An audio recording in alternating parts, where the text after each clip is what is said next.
Welcome to Making Room, a podcast inspiring people to accelerate change by being a catalyst, honoring creativity, and acting with courage. We are making room for the greatest potential of our community. Welcome, you are welcome here. Welcome to this open door, dear. Our hands are reaching out for you. The floor is clear and we've made room for you.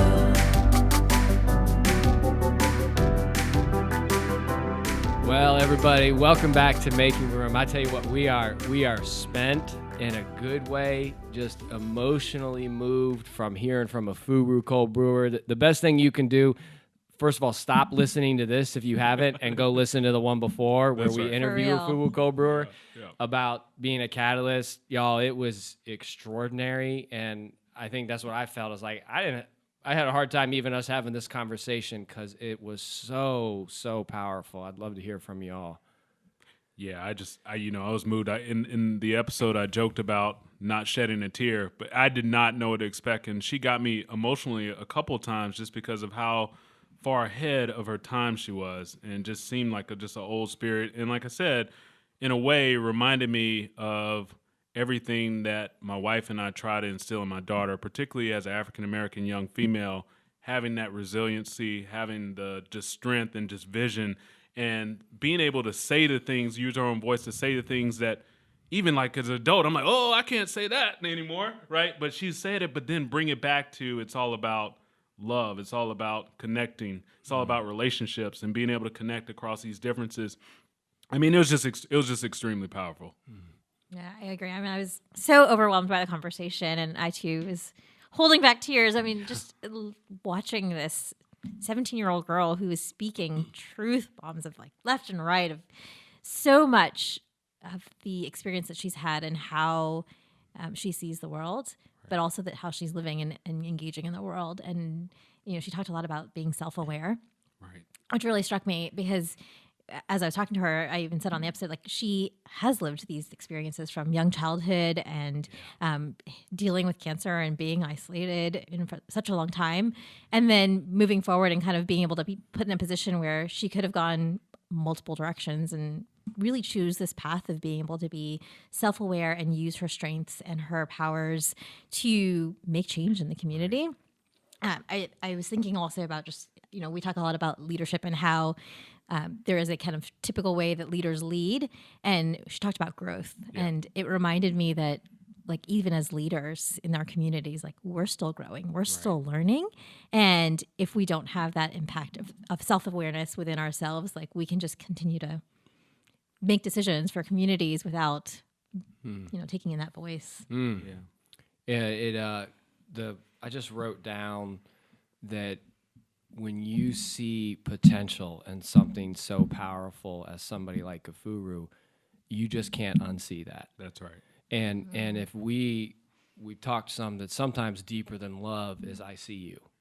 And because I am you, right? That we talked about this philosophy of Ubuntu, that I'm only a person through other persons. And part of what I think we're all so emotionally in a beautiful way is like, we can see that, but there's something she was igniting in each of us that I'll just say for me, she's igniting that power in my voice, that power in going forward, that deepening of purpose. And I feel personally like my voice feels different now just having been around that. And I think that's what we miss sometimes when we talk about connectivity across communities, across different backgrounds, whether it's socioeconomic, ethnicity, gender, sexual orientation, all the different dimensions of diversity, is that it makes room for us. It expands us. I expand when I'm around people who are different from me.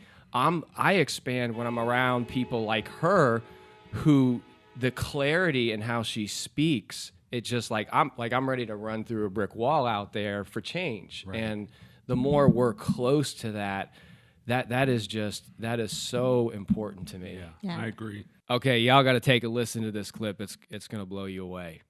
Literally, it's so much importance in seeing yourself in someone else, or seeing a form of love in someone else, regardless of what that is. Because honestly, going back to that quote, I really believe love can cure everything. Because honestly, you know what?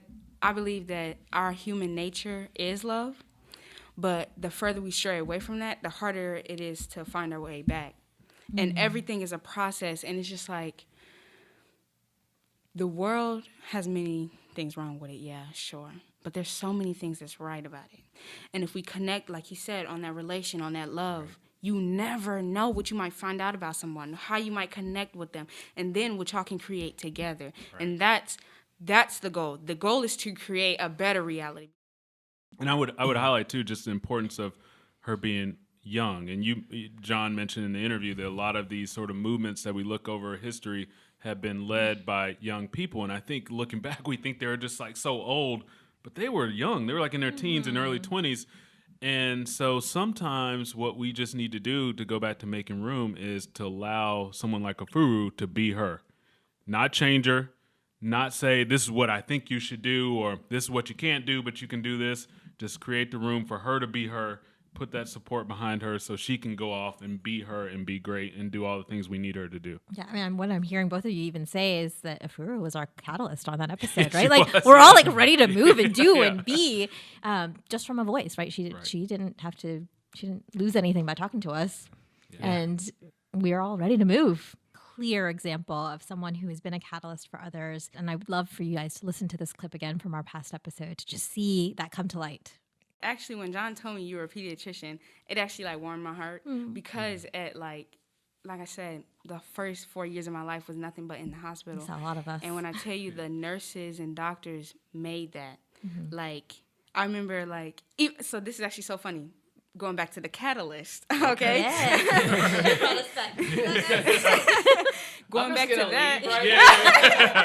We're just going to hand you the microphone. Thinking about that, it's just like, okay, so I'm like 1.5 years old going in here, right?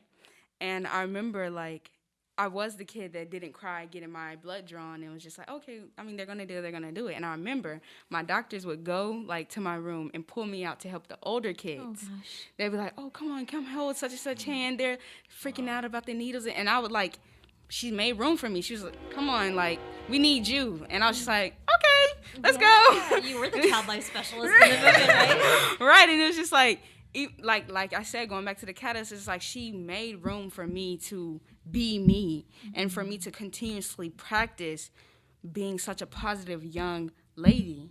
And it's just like, even though I'm just not realizing this, like that meant everything. And that's why like pediatricians, like they just bring like so much like glow to my heart because the way that you treat children is everything. Because we remember that even when we don't know we remember it. If we're going to lead movements, like we got to be moved, right? And we were moved by that. And I'm struck, much love to Communities and Schools of Charlotte. Your mother has been a site coordinator and a tremendous servant of this community there. Yeah. Shivani and I are currently on that board.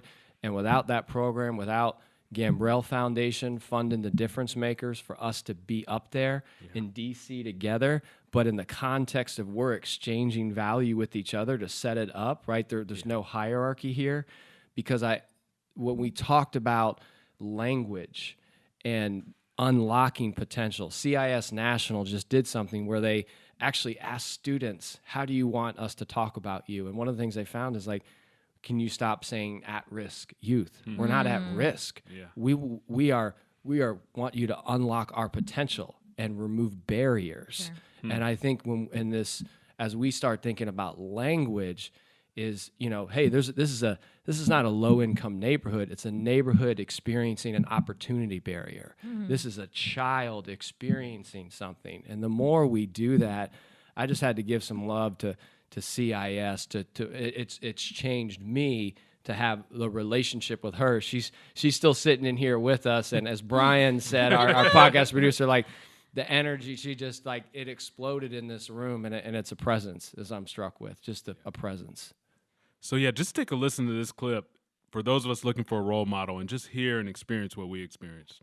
So many adults told me, "Oh, girl, you dreaming too big." That's like adults' favorite thing. Oh, come on, let's what is it? What do adults say? I know y'all know what adults say. They'd be like, Yeah. You stay the in your- reality. Tone it down. Yeah. Let's Yeah. get back to reality. Well, right, let's get back to Yeah. reality. Baby steps. What? Reality That is what you sounds make good, it. but Right, yeah. that sounds good. And it's just like, don't tell me to get back to reality, because what you really want me to do is get back to your reality. Our realities are different. Like, reality is what you make it. And it's just like, my favorite thing is that I am so hopeful and that I am a child and I have not been conditioned. And I learned that very early, that you can learn throughout your life and you can adjust. But if you let anything or any amount of experiences take away your magic, that's where you've lost. And I don't ever want to lose in that way.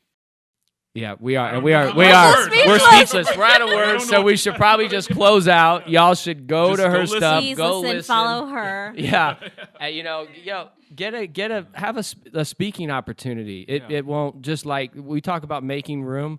Give it a shot. Right? There's nothing, I'll say personally, that we're working together in a consulting capacity, and nothing we haven't done yet with executive leaders, with cabinet leaders, that they haven't been like, who is that? Right? And it creates something in people. So, go contact her, contact us. We'll get you in touch, figure out an opportunity.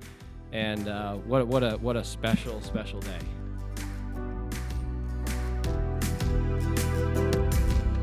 We invite you to continue making room with us. You'll find this episode and all of our exciting and meaningful conversations on Apple, Spotify, or really anywhere you choose to listen to podcasts. Join the Making Room movement and get more info at makingroomwithus.com, or follow us on Instagram at Making Room With Us.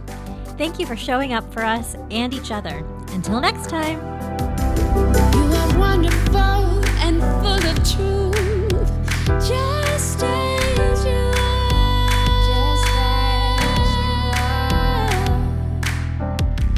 You are wonderful, so full of truth, just as you are.